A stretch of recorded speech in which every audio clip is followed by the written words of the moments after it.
How's it going, guys, and welcome back to another video. Thanks for joining me. In this video we are going to be taking a look at TrailMappers. Now this is the software that I use for building add-ons for levels or for building the maps themselves. This is available on the Steam Workshop for free. Go check it out.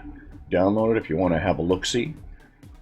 Now, there are other map building software mods on the Steam Workshop as well for building racetracks and such. This is not so much one for roads and racetracks. There are better ones that do that.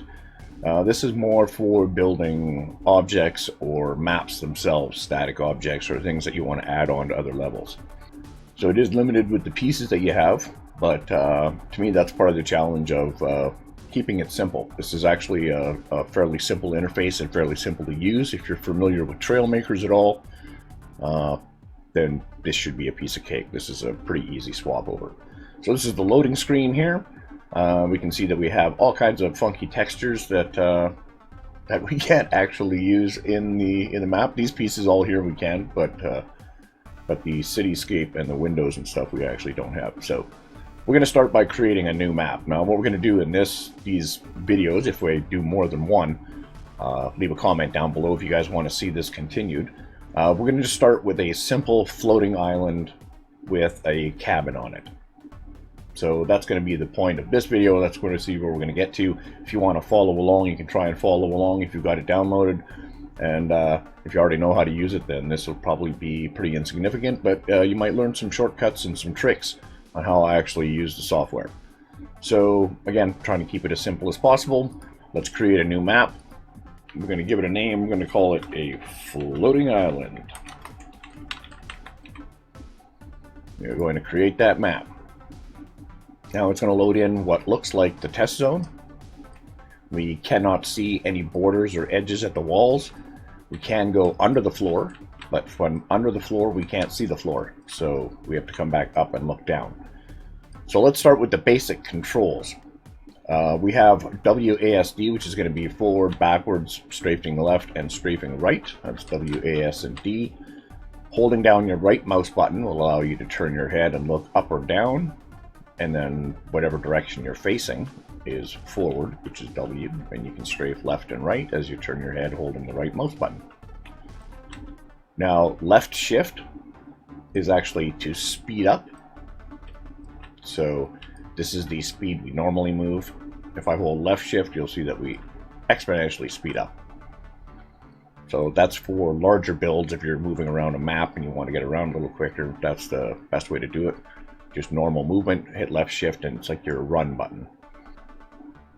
So your middle mouse button is going to let you zoom in and out on whatever piece you have selected or whatever it is that you're looking at. So that's a good way to get closer in once you have something selected. Now the little house up here in the corner, this is going to bring you to your player spawn. You'll only get one, and you'll want to make sure that you are aware of where he is. That is where the player or you will spawn in when you load in the mod that we're about to build. So using him, he is also our only reference for scale. So keep that in mind. When you're building things in here, especially worlds or like houses and buildings and things like that, you want to try and walk in or walk around. You want to keep in mind the scale if it's relevant to what you're building. So how I normally start is we'll come down here to, I'm going to call this the menu, and this is the menu bar showing what we have selected on the menu. Now there are some simple tabs here. First we have structures, which is going to give us a lot of the things that you're going to see in the danger zone map, the pushers, the rings of fire. We have some basic structural elements like scaffolding and the drop pod, some of the other items that you can find on some of the other maps as well. Here we have some satellite dishes, some round tubes that again that are just sprites. You'll only see the side facing you that's rendered out. There is no actual backside. And then we have some curved, and actually what these are good for is the yellow and blue lights that are on these pieces are actually some of the only lights that we have in the game. I have to kind of modify the pieces to use lights if we need lights. These objects are quite huge, so you'll want to bring them into the world. I'll show you in a moment how we actually do that, and you'll see we have some water stuff here. And then the most useful parts that I find are these planks some light and dark boards. We don't have a lot of color options either. We can't actually change the color or the texture on any of these assets, so we're kind of limited to what we have. So we have some wooden planks, we got some boards and some round poles that are excellent. We can use those for making anything that we want that's round. Rounded shapes in here are hard to do. And then we have some simple walkways with railings on either side, so if we want to make some walkways, we can do that. We can scale all of these pieces up or down. We have some short and long stairs, we have a ramp, and then a road, a flat piece of road at the end that I usually end up using for a runway or a very simple road. You can't really make good road systems with this because there's no way of curving the road pieces together to make them smooth. But there are jumps, you can make ramps and things like that. So there are ways around that, no problem. Especially for off-roading. If you're worried about off-roading, then no problem. But again, great for airport runways and stuff like that. So that is under the Structures tab.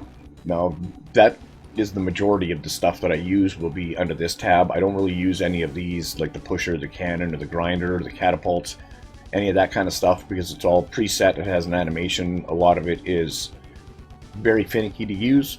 Feel free to try it, or let me know in the comments down below if you want me to show you some of the things that you can actually do with them, even though they are a little finicky. Now, our next tab here in the menu is going to be our industrial stuff. This is where we're going to find our concrete walls, our tire, which is actually a cylindrical tube, so we can change the shape of that, and we can actually go in the middle of that tire. We have our normal barrels, explosive barrels, which is one of the only regenerative active things in the menus of all the pieces. We have an explosive crate here as well, which is explosive, and a normal iron crate, some wooden boxes that can be destroyed. We have a power core crate, which is I used to use for fake water if you flatten it, but it's kind of a weird cube to use. Maybe we'll get a little further into that if a little more advanced with that. We have our 3 different colored containers. These again can be scaled, and this gives us a choice of at least 3 different colors. We have a magnetic cube, which is a flat sheet of metal which the magnets in the game will actually stick to. So if you want to build things that require magnets to use, then you can use this magnetic cube, and it's actually magnetic. We have a simple traffic cone, and then we have our salvage pieces of different sizes. And the mini salvage piece is what I actually use for a light source. So we'll get to that when we get to our structure. So those are the few basic things that I use a lot of under the industrial tab. Now the rest of the tabs are basically environment tabs. So we have things like a short pine tree. Well, again, short pine tree. See, it's a good thing we have our character here to use as a reference scale. See, that's a short pine tree. And then there's a slender or a tall pine tree, and then a couple of different styles of pine trees as well here. So in this tree tab, we got a charred stump,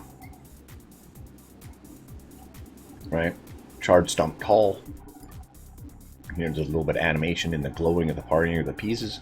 A palm tree, we want to add a palm tree.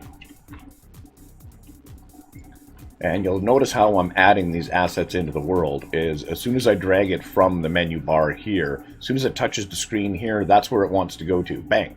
So you have to keep that in mind, that you're bringing your assets onto the screen where you want them to actually be. Because if I'm way back here and I'm trying to select something that's up in the air here and I drag something like this, it's going to take me all the way down to the ground. The first area that it sees here on the bottom of the screen is going to be the first place that it drops the part. So in order to save yourself that grief, just make sure that whatever it is that you want to put the piece on the asset, make sure that that is right there at the edge of the screen that you're actually dropping it onto. So this kind of shows us, again, scale compared to our character. And we have some different tree types, different colored trees. We have some of these basic trees that we see on some of the other levels. Some of them brown. Here's a tall green one. Again, same shape, same style, but we can rotate them and scale them so that they look like different trees. These are the double ones. We also have the single ones like this. So again, pretty easy to scale those down, which we will get to in a moment.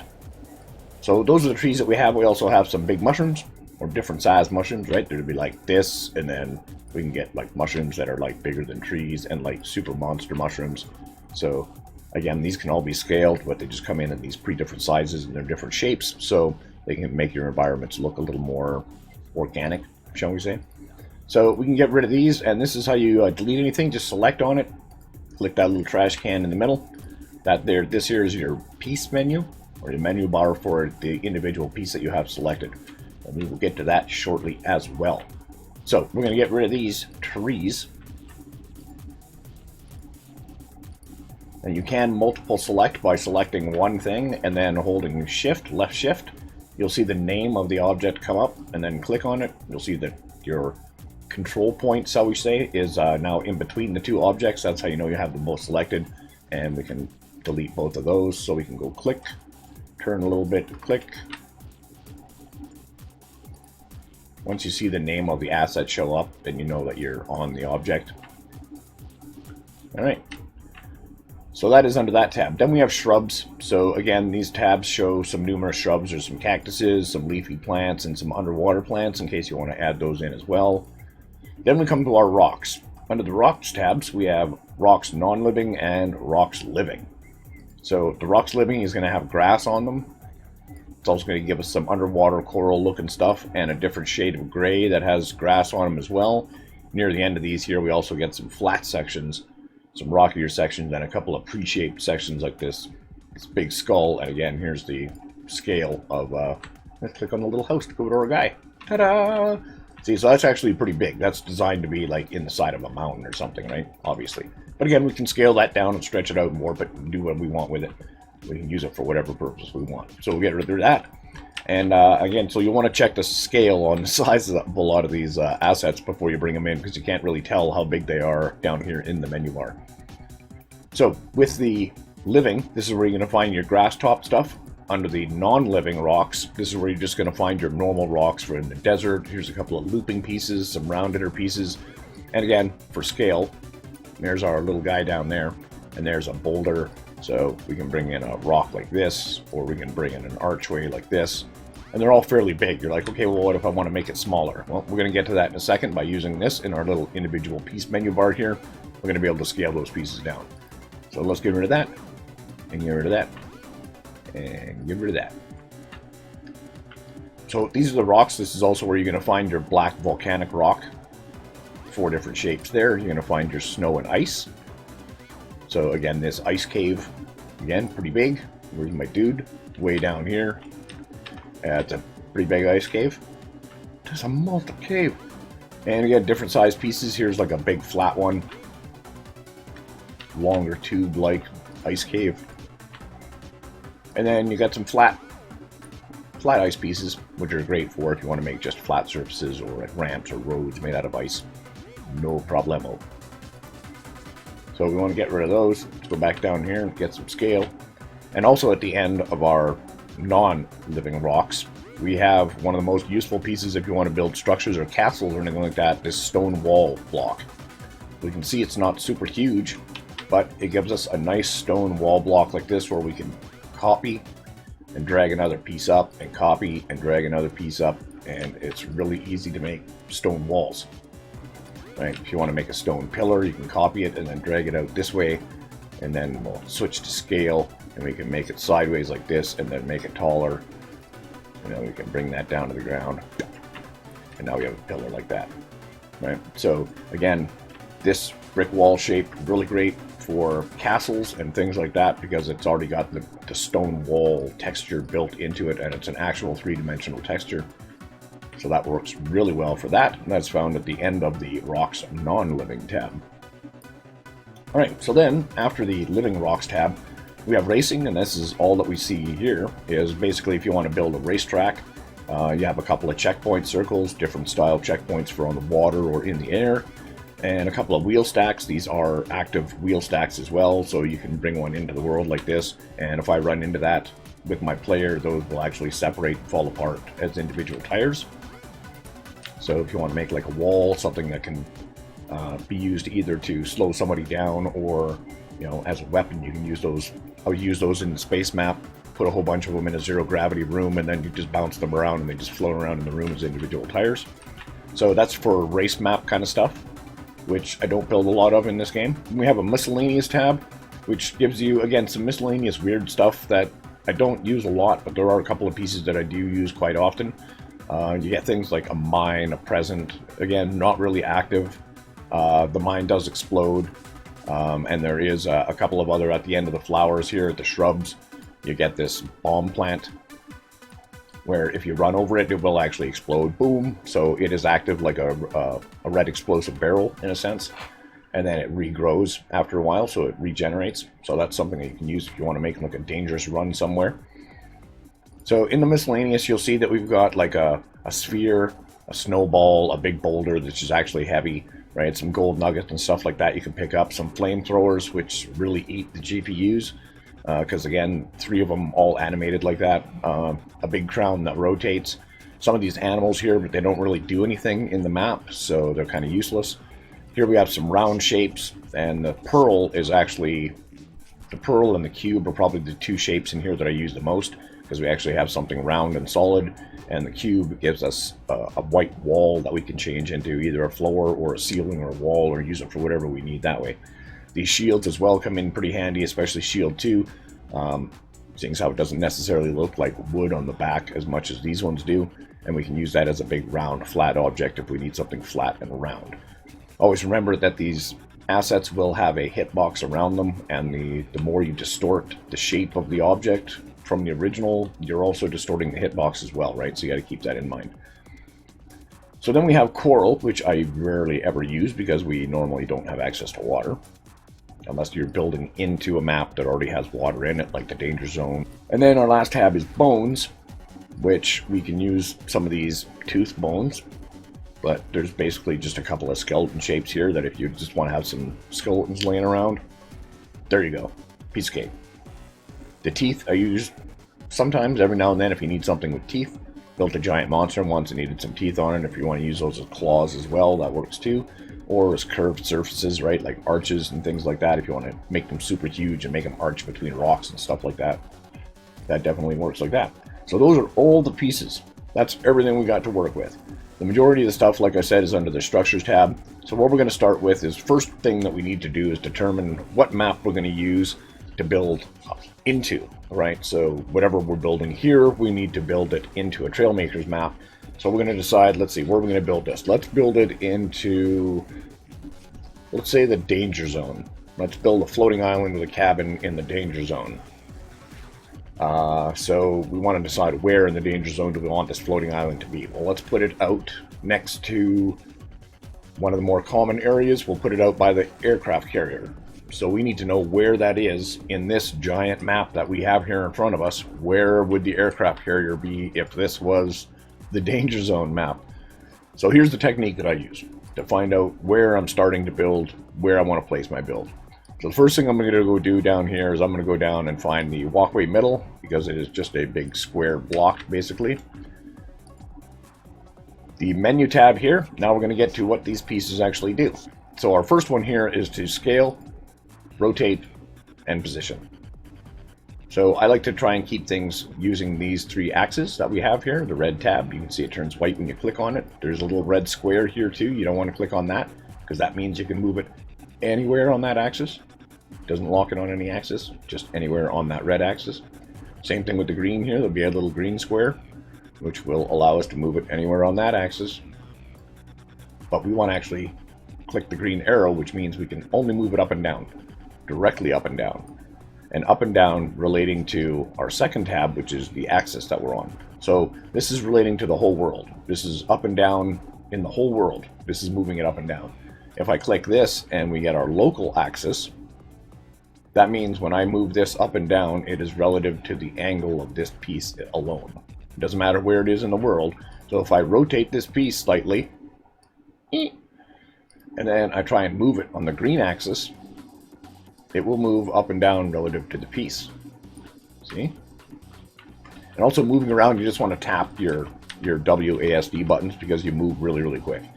So you see here, moving up and down moves it relative to the piece, whereas if I click on there and make it relative, I want it up and down in the whole world, it will move it directly up and down. Regardless of the angle that it's at, it wants to move it up and down on a global scale. So a lot of the time you want to make sure that you're working on the right piece. So say if I wanted to move this piece, then I want to make sure that I'm moving that piece relative to the piece itself, not to the whole world, right? So that comes in handy sometimes. The trash can, pretty self-explanatory. Select a piece, trash can it. Control Z does undo. So if you do delete something, you can Control Z and bring it back. Once you have something selected, you can also go to the Properties tab, which down here in your menu bar now shows you these numbers. Don't be intimidated by these numbers. You don't use them very often. If you want to use scale and you want to keep things symmetrical, you can see here scale on the X, Y, and Z axis, or the red, green, and blue is all 1, 1, 1. So you can see here the green arrow. If I come down to the green 1 and I change that to a 2, well, now it's twice as thick on that axis. So that's basically all it is down to scale, but the majority of the time you're going to be doing your scaling using the tool here on screen to make this exactly what you want it to be. You're not going to worry about numbers. The only time the numbers down here really come in handy is for your rotations. So if if I want to set this back to completely flat, so it's flat like in the whole world at 0, 0, 0 degrees, I can come down here and go, oh, okay, so on the rotation I've got 0 and 0, and this is at 338. So I'm just going to change that back to 0 and we're flat. So it doesn't really matter how you manipulate the rotation like this and turn it and warp it, and if you want it to go back to, and just clicking this again, take you back to your menu bar of your pieces, click the properties, it'll bring you back to your numbers. Rotation here, I can just go 0, 0, and 0, and it brings me back to flat. Now that's not going to move it as far as positioning, and we don't want to mess with that usually because it's just easier to move things around this way to exactly where we want them to be. So for positioning, when we have our arrows like this, we can move it up and down on this axis, backwards and forwards on this axis, backwards and forwards on this axis. So this moves at a certain speed, just holding your left click. Now if you hold down left shift and then click, it gives you a smaller increments of movement. So for finer movements, hold down left shift and your block will move a lot smaller, a lot smoother. So say if we had it, we'll copy this and drag this one out, there's the copy of it, and we'll move that down a little. Oh, see, so now we can zoom in here on the edge. Say we want to make this block, we want to bring it down so it's the same level as that block. So we want to get into a position where we can see both levels, and then we can see our crosshairs here as well. So I'm going to hold left shift, or without left shift, it'll be trying to drag it down like this. See, we can find it level like that. But if I hold left shift, moves it way more controlled, and we can line it up exactly at this point so that we have one continuous floor now. Yay! So that is your movement. You can move your pieces, and again, same thing this way, right? If you want to move this way and line this block up with that block, make sure you can see both sides and just slide it in, line it up, tap, tap, tap to move, and then I like to slide it in and out like this a little bit so that you can see exactly where it is to make sure that it's nice and level, because you can't see it sticking out the other side, right? So that is our movement piece. Now if we click this again, we're going to get our scale pieces, which shows these cubes. If we want to scale the whole thing as one in all dimensions, we just click on the white cube in the middle, left click, drag it left or right, and we can scale a little tiny little brick or a great big brick. So we can make a big brick like that, and then if we want to just change it on any one of these three axes by itself, I again normally hold left shift and shrink it in, make a nice beam like this. We need a longer beam, so we need it longer that way. We can lengthen it out that way, again holding left shift when I click, and we need it to be, actually it's not going to be a beam, it's going to be a wall. So we're going to click here, we're going to make the wall taller this way, as tall as you want, but it's still kind of a thick wall, right? So we'll come down here and we're just going to grab this and thin it in. Again, the thing you want to keep in track is where is your access point where you're doing your manipulations from. Some pieces will have it on a corner like this, where you'll notice everything is being scaled from this corner. Scales out from that corner, scales out that way from that corner, scales up from that corner. Not all the pieces are like that. And again, if you want to deselect something, you have to click off of somewhere. I usually click up into the sky, but if you click on something else, then it'll move your camera, so you usually end up finding some piece of sky somewhere or floor that where there's no pieces, so you can click and deselect. So if we want to find a different piece, let's say we want, let's say a piece of lumber. Let's bring in a plank. Now you notice the plank here, the access point is actually in the middle of the plank. So it's in the middle of all of three axes. Same thing, I can scale it bigger, but see now it's scaling from the middle out. Now this is our rotational axis. It looks kind of weird, but again, it's the same thing. Red, around this axis, green around this axis, and blue around this axis. And again, if we hold shift, this is without shift. Once I hold shift, we get smaller movements, much easier to control. And you can hold left control if you want to move at like 45, 90, but it's a 45 or 90 degree locking based on its current position, not based on the world or anything like that. Just so if I rotate this a little bit more and then I say, okay, well, give it to me 90 degrees from where it was, that rotates it at 90 degrees. It's always 90 degrees based on the object itself. But we can rotate this just smoothly on its own. But you'll notice it's rotating from the center and not from this corner. So when you're adding your pieces in, make sure that when you're rotating or moving them around, you realize where your axis is for each individual piece. Okay, get rid of the wood. So that's basically how you manipulate your pieces. Your duplicate button here, you're going to use that lots and lots. Anytime you want to duplicate a piece, just make sure you have it selected. Click the duplicate button. Grab an axis, slide it out, move the piece wherever that you want it to. Always be careful that you don't select something like this and then click duplicate and then go off to go do something else and completely forget that this is actually 2 blocks and not just 1. That'll make it harder to render out. It'll make it bigger and possibly cause your map to crash when you try and load it or save it. So a way to tell is you can just click on it once and drag something out. If you move it and there's nothing left here, obviously there's only 1, you can just Control Z to move it back to where it was, and then you know there's only 1 there. But if you move it out and there's more than 1, there's a copy, you can get rid of your copy, right? So then if you want to move this and you're like, is there, oh, no, okay, no, there's nothing there. So that's where we wanted to keep that. So that's another trick as well. Make sure that you want to keep that in mind, that you're not duplicating pieces over top of each other that you can't actually see. All right. So that is the basics of manipulating your pieces and bringing them into the world.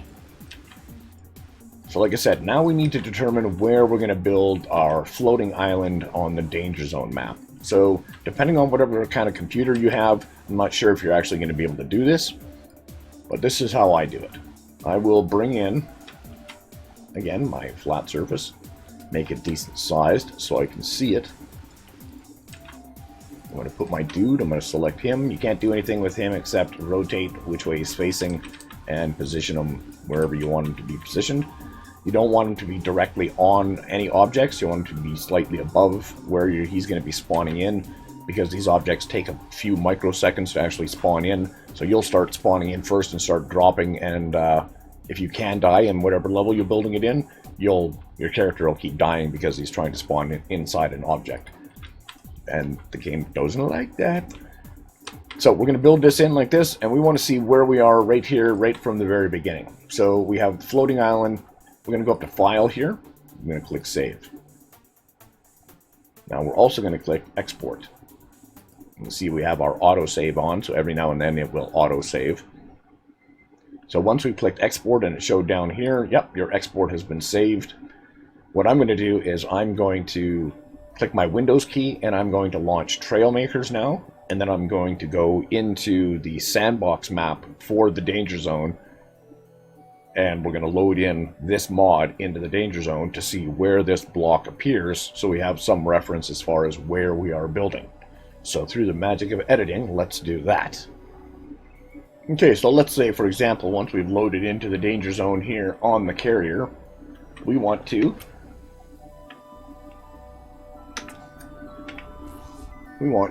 go to Session, Invincible Characters. We want to click that on. We want to activate mod. We want to go to Floating Island. Here's our floating island. We'll check that, make sure that is checked. Click Resume, and it should take us to our block and our dude. So this is showing us where we are in the danger zone map, as far as where we are in TrailMappers building with our cube. So now we know that if we want to be out next to the carrier, we got to bring this cube way back. You can tell the way we're facing that we want to move it back, way back out over there over the water, so it's out near the carrier. So I just switch back to, from here, I just use my Windows key and switch back to TrailMappers. And I know that we want to bring our cube back. The way he's facing is that way. So we know we want to bring it back. So we're going to zoom way out like this. So it's just tiny. And we're going to bring it way back. Don't want to go too far. Bring it back like this. And then we want to click on our little house here, because we can't select our spawn point at the same time as we select any of our other pieces. So now we want to bring our spawn point way over there. This is where your left shift. Oh, whoa, whoa, whoa, way too fast, way too fast. Okay. Like this, we want to bring our spawn point back over to where he is. Now see, I don't know how far we actually moved that in scale to the map. So this is where I would go File, Save, Export, Exporting done. Now that we've exported it, we can go back and take a look in Trailmakers to see where this cube is now. So now we can see that our cube has been moved back here. So we know we're going in the right direction. We want to be out over there with the water. So we want to move it at least another one of those distances that we just moved it, if not a little further if we want it out over the water out there by the carrier. So we'll go back into TrailMappers, and we're going to move our block back another distance like that, and we're going to click here to find our dude, and then we're going to bring him way back here. Come on now, there we go. Get him over top. Okay, he's there, that's there. Now we want to save, we want to export. Alright, and then we want to go back and take a look in Trailmakers again and see if we're in the right position. Alright, so we are out here over the water, but we're like way above the water. Right, but we are out here over the water. So say if we wanted to build a floating island right here, say if this was the location that we chose.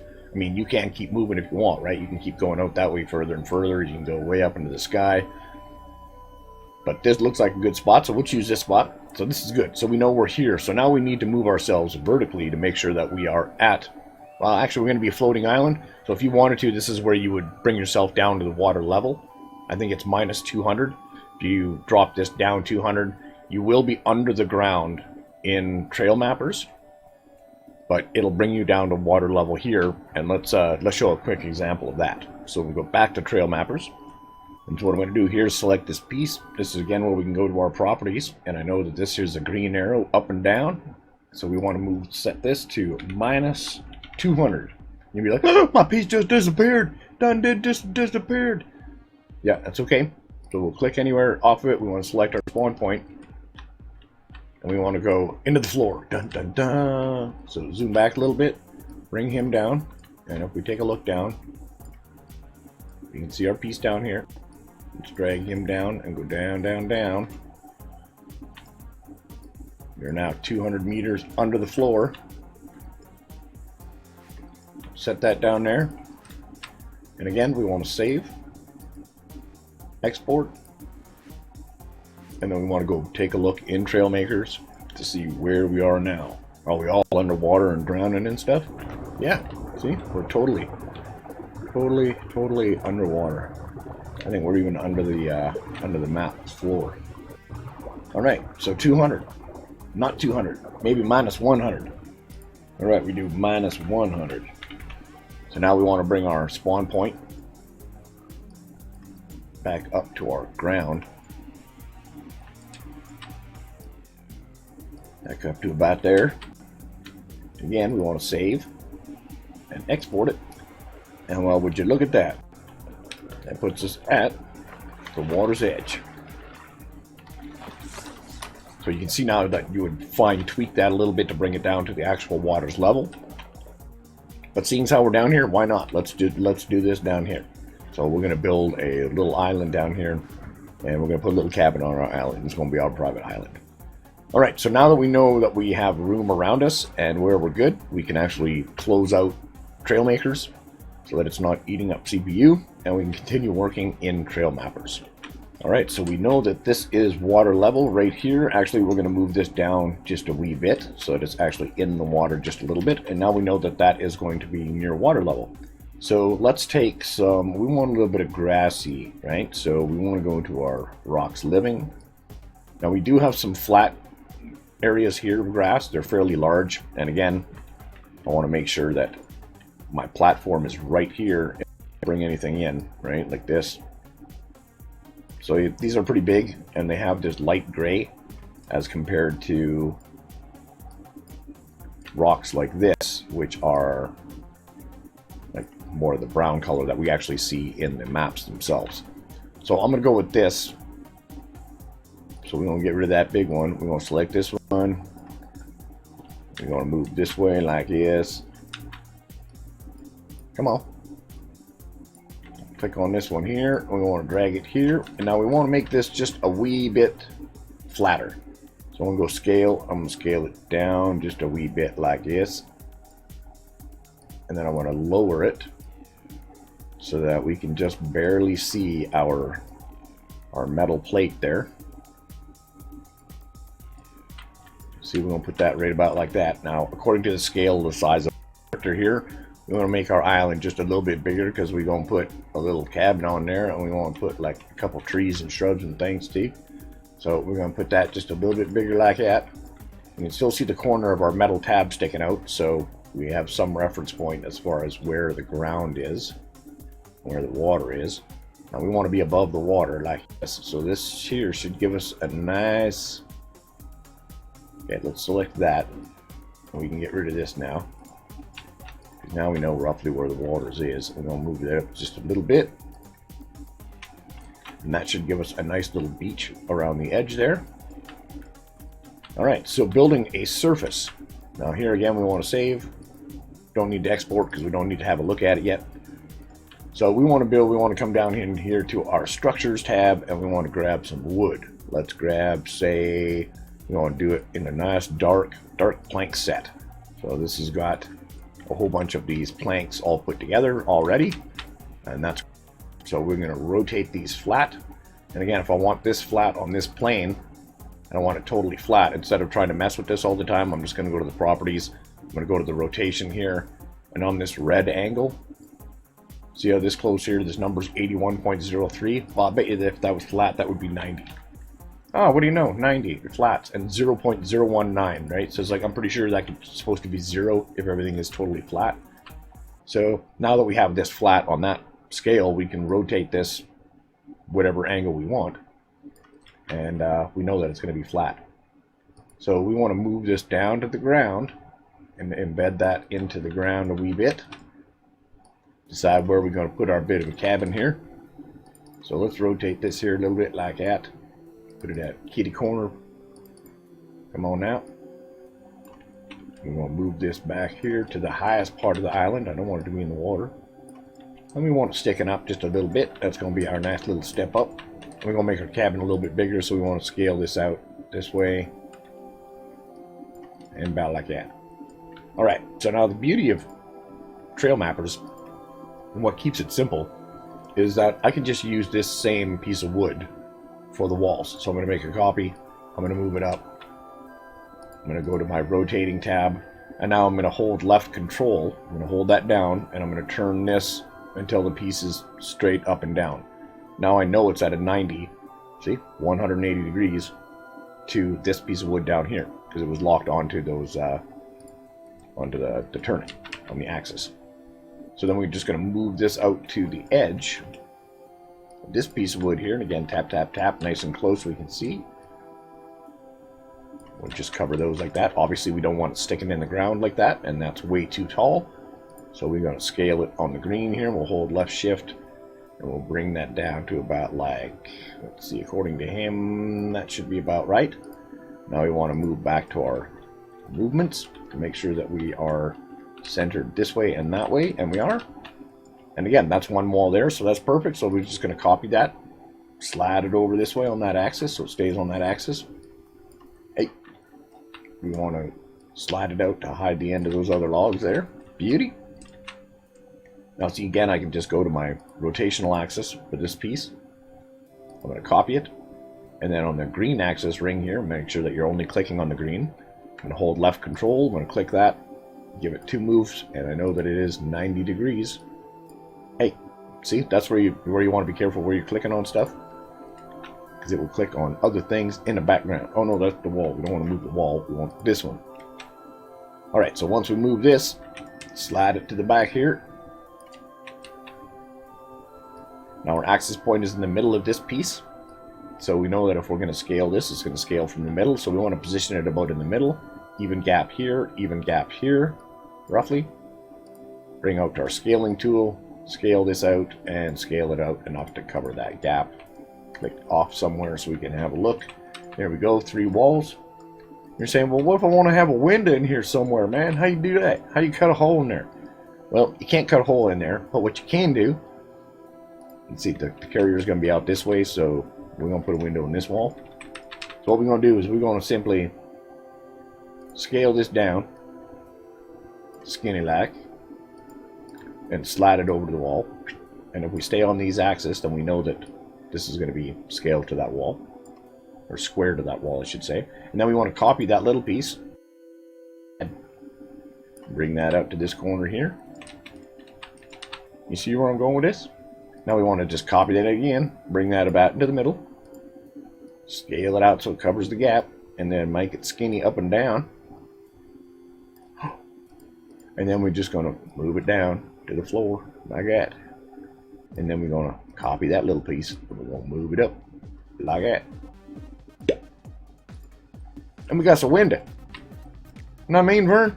Oh, we want to make sure we hide them outside logs like that, so we can make this taller. Because nobody sees the stuff in the ground, right? So we can just lower that down, right like that. And there we go. We got some window. Are we going to be able to see out that window? We a pretty short guy. We got shorter legs, so we're going to keep this window way down like this. And because it's so big like that, you can jump in and out of there. It might as well be a door, right? But well, hey, hang on. So if that's a door, could we just select this piece, hold down left shift, select that piece, hold down left shift, select that piece, hold down left shift. You guessed it, select that piece. So now we've got all 4 of these selected, and we're going to copy. We're going to slide it out of there so it don't get lost. And now we want to rotate. We're going to hold left control. We're going to rotate on the green. 1, 2. Now we want to move to translate, which is our move, and we want to slide it this way, and we want to slide it this way. Now you can't scale multiple pieces at the same time. Well, you can, but it doesn't work, right? Because it's trying to scale from this middle point here, and so this shape is going to be way different than this shape. It's not going to scale evenly, but that's okay. So we're not really too worried about that. All we need to do was move this wall here, and now we can make this wall as big as we want, so we can put our door where we want. So as long as that is in there like that, that's all good. We don't even need this piece. We can just delete that. This wall here, we're going to center that, and we're going to make, hey now. So we want to scale this a lot bigger because we don't want the door to be as big as the window. So we want to bring that like that, well, like that. And we can, bring it up out the ground if you don't want that much of it sticking in the ground. You can scale it down, scale it up, so everything sits nice and flush up here. See, between these 2 levels. Not that that real matters. It's just I'm a detail guy like that. So then we just want to move our header over top of the doorway here, and we got ourselves a doorway. And we can even use one of these little pieces of wood if we want. We can copy it. We can bring it down and put it halfway, sticking out like this, and then drop it down about halfway like that, and then we got a front step as well. Now we want to make that front step just as wide as the door. Booyah. Just like that. So now, putting a roof on this thing, there's no triangles really in this game. There's no pointy things, there's no 45-degree angles. Everything is like a square, very much like Trailmakers. There's no way to make anything smooth or angled. So you can either go with a flat roof, or one thing I found is you can use the ramps way down here at the end. And again, wherever you're putting that, wherever your cursor is where it wants to see it. So the ground is different levels here, different levels there on the wall. That's where it wants to put the piece, right? So I want to try and find a level piece. So you can scale 2 of these ramps down to make a sloped roof. Now, it's still going to be hollow on either side, so you have to end up putting a bunch of different little planks and then what I call skirting the edges with smaller pieces so that you can fill it in with larger flat pieces to make it look solid. So it ends up being a real big pain in the butt trying to get any kind of slopes in here, which will give you a bigger appreciation for the fact of all the curves on the full-size Enterprise model that I'm currently working on. So yeah, so I would just normally for here, you know what's the easiest way? I'm going to select the floor. I'm going to copy it, and I'm just going to bring it up and make it the roof. Ta-da! Right? Again, keep it simple, right? So if you are coming up to a second floor, well then you would do the same thing as we did for the window here, but with the floor. You would simply use this as a template for, so we're going to build one section of floor here. And we're going to copy that, and we're going to bring this one out to say the other side. And depending on where you want to have your staircase, if there's a staircase going up here, as soon as you walk in the door, there's stairs that come up to the second floor. Well, then you need a little piece of floor there at the top of the stairs. So we're just going to copy this out. Come on now. Shrink, shrink. Down like this.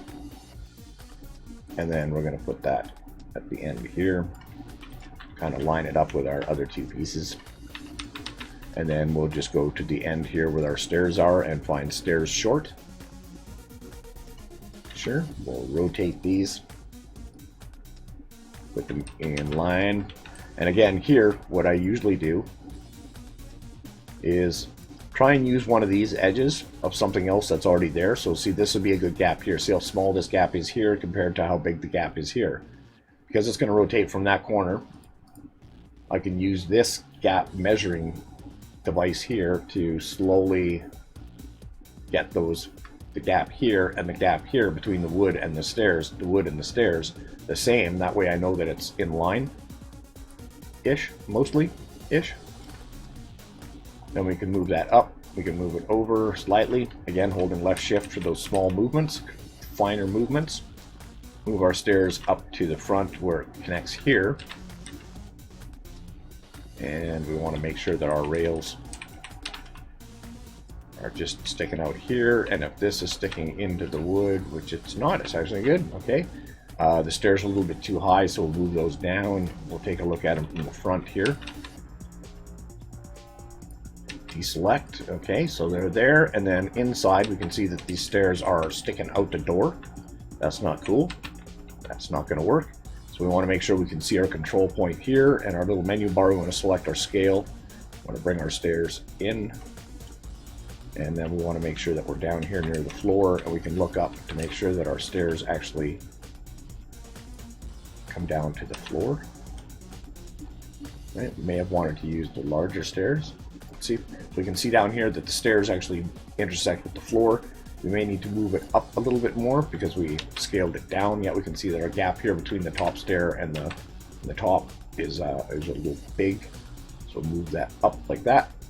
Get the same size as the stair, about like that. So we'll make sure that the bottom is still, well, this piece is intercepting into the floor. Hopefully we can get up that first step. That is a fairly short area to put a set of stairs into. So another thing you want to remember with any of these parts that you bring in, especially pieces that might be interactive like barrels or anything like that, is under your properties tab down here, you're going to have these 3 check boxes. Now, you don't use these often except for your lights and anything that you bring into the world that normally would move, like a barrel or a crate or something like that. If you don't want it to move, you got to make sure that that static checkbox is checked. So if you bring in, let's say, on our little island here, we'll deselect. I guess we should finish the floor here, right? So I'm going to select this little piece. I'm going to copy it, bring it back here. And now we have stairs going up to the second floor. Okay, so what we want to do is now we're just going to put a little light inside here because it's going to be dark in there. So what I use for light source is we want to go to industrial and our salvage mini. We want to drag one of these little minis in here and you can see that it gives off light. but we don't want it in the way, and we don't want to be able to see it as the light source, as this piece of salvage. We just want the light from it. So if we move it up out of the way, like where a light bulb would be, let's move it like up to here. And again, we can rotate our light. You can scale the model itself. It does not give it more light output, so it doesn't really make any sense to scale it any bigger to try and make it more light. So we'll put a light in here by the window, so that lights the inside. Now, if I didn't do anything to that, we'd walk into the house. This is going to be lying on the floor, because when I click on this and I go to its properties, I see that it is not static. It's visible and it's collidable, so we can run into it and we can see it, but it is not static, so it can actually move. So in the actual game, when you collect the salvage, it disappears, right? It becomes an interactable object. So we don't want it to be an interactable object, we just want the light from it. So we want to click static, we want to make it not visible and not collidable. So when I deselect it, I can still see it there, but that's because up here we have the Show Invisible tab. If I click that, that gets rid of it. So you see we still get the light. We just don't have to deal with the actual model that's giving off the light. So that is how I do my light sources. So we have a light in there. Alright, so now we got our light in there. We have our stairs in there. And what else are we going to put? We're going to put... Let's see. Let's put a barrel, explosive barrel, out here on the ground. Now, if I just drag it out here, I'm still holding the left click. If I just drag it around, you'll notice that the barrel tries to keep itself level with the ground. And that's good, because we know it's not colliding into the ground. So if you bring in something like this, an interactive object, make sure that it's not in the ground, because when you go to spawn it in, it's going to try and spawn in inside another object. It's either going to fly across the map, or it's going to explode, or it's just not going to load in properly. So you want to keep that in mind. Make sure that things aren't colliding with each other, and if you bring it into the map using the middle central point here, you'll see that it follows the contours or the hitbox of the piece that it's on. So it's not going to allow it to be inside, where I can do it like this. See, if I were to spawn it in like this, this barrel would explode every time I loaded the map.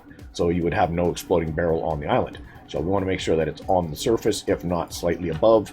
But then when it spawns in, it's going to fall a little bit. There's a chance it could tip over and roll away. But we'll take that chance rather than have it not spawn in at all or explode when it does.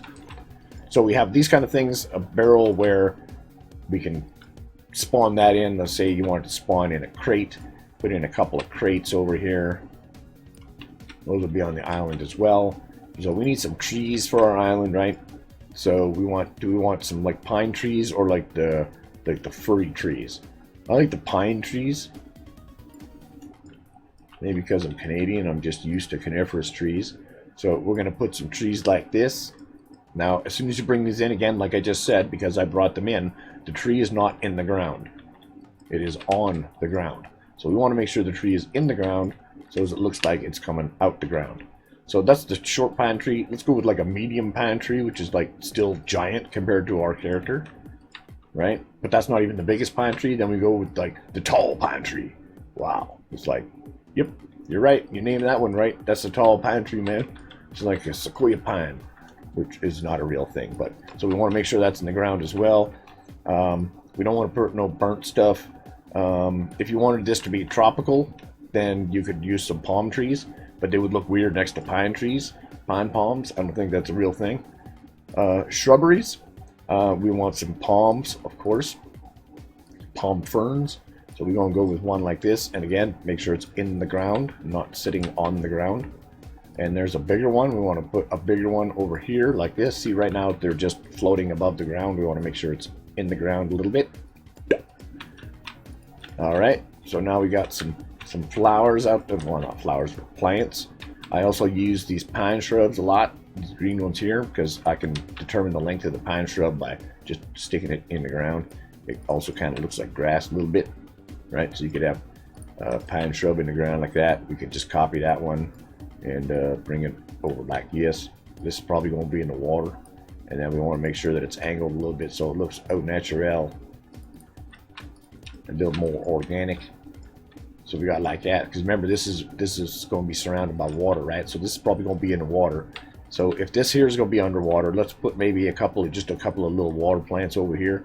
Maybe like a couple of little ones like this. Now that's going to stick way out the water.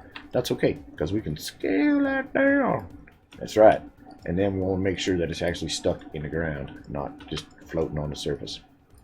Again, these are sprites in that it's like a cross, two flat planes with an image rendered on either side. So it doesn't matter which way you're looking at it from, you always see the same thing.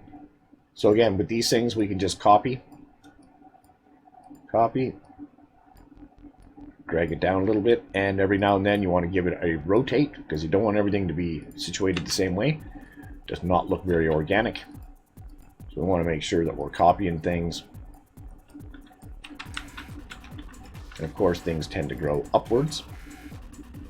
So even on sloped surfaces, you want to try and remember that your objects should be, anything that's growing, trees, shrubs, that kind of stuff, should be facing mostly upwards. We can add a couple of water things in there, knowing that this edge is going to be underwater, around the edges are going to be underwater. So now we have this little island with some trees and our little cabin and stuff. So let's see, is there anything else that we want to add to there? We got trees, we got shrubberies, we got some rockuses, we got bones. We don't need no bones, we don't need no coral, we don't need no, what, can we add a beach ball? We're going to put a beach ball right there on there. Watch this, we're going to put one right there, and that will roll off and float away in the water. And they are destructible, unfortunately, so you can't have like a beach ball game or anything like that. We don't need no racing thing. Oh, maybe we need like a stack of tires. You guys want to see a stack of tires? Okay, so let's go and put a stack of tires right there as well. And then like other rocks and things like that. Alright, so we all pretty good with that kind of stuff. So that's the basics of making an island like that. So now, of course, we want to save. We want to line this up. We want to hit File, Save. And then we want to export. And then we want to go into Trailmakers and see how our island looks. And booyah! Here's our island. Okay, well, I guess those plants ain't really as much in the water as we thought. That's alright. We got a decent little island here. So see here, we got an explosive barrel, which is interactable. We can push it real good. It's going to roll off into the water. These here tires are interactable and do fall apart. I don't know if they float or not. You can see the barrel floats. These crates, again, we can push them.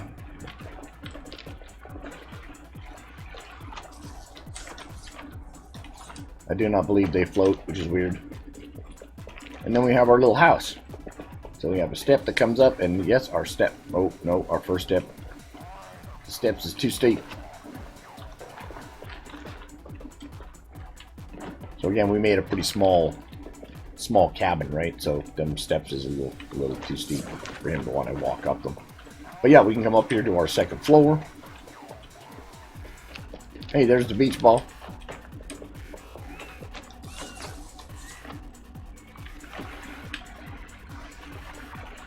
See? So we got something to have fun with. We got a beach ball, but you can pop the beach ball, I reckon.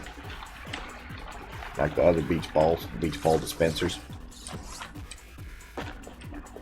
We got our nice big trees, our plants,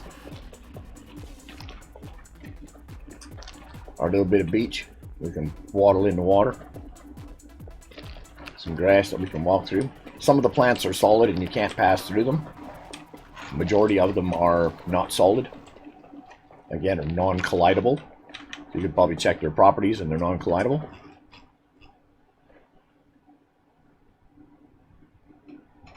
So there you go. That is the basics of building a desert island, or a floating island. The basics of building a floating island in TrailMappers for Trailmakers. So if you guys are interested in seeing any more of this, or if we want to continue, if you guys want to see me build anything else, just let me know in the comments down below. I want to thank you all for watching. Have yourselves a great day, and we will see you in the next one. Ciao.